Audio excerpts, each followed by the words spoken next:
我哋嘅創新產品海耀全自動即時多重診斷系統，係一個全自動從樣本到結果嘅一站式分子診斷系統。佢可以喺90分鐘之內同時間檢測超過40種病原體，包括病毒、細菌同埋真菌，同時保持極高嘅靈敏度同特異性。我哋嘅檢測試劑組件包括120個反應室，令到我哋可以進一步擴大病原體覆蓋嘅範圍。同時間作為一個平台技術，可以開發出更多唔同嘅應用。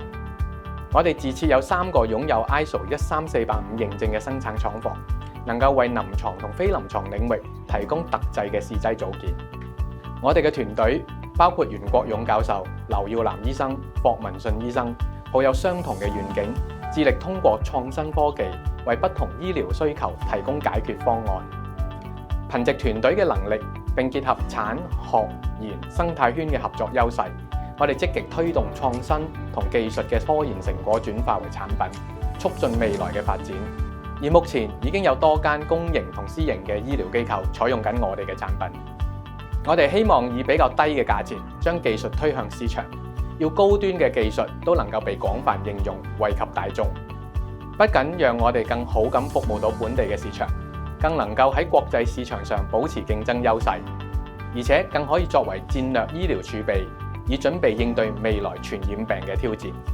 新發病毒診斷香港有限公司於2015年成立，係一家香港本土嘅醫療科技公司，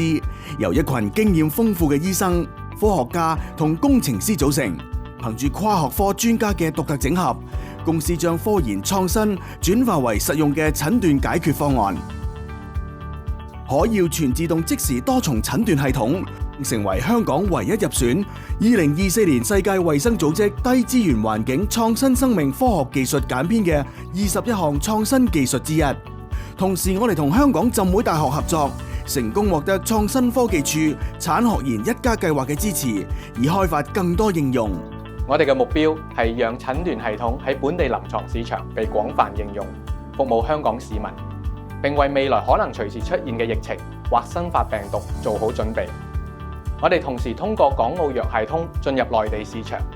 並進一步同世界衛生組織合作，向全球推廣香港科研創新技術，讓更多人受惠。未來我哋致力於開發更多應用，從抗生素耐藥性基因組檢測到癌症篩查，以至環境監測。同時，我哋會將儀器做得更快、更細、更低成本，從而達到我哋嘅願景：診斷無界限。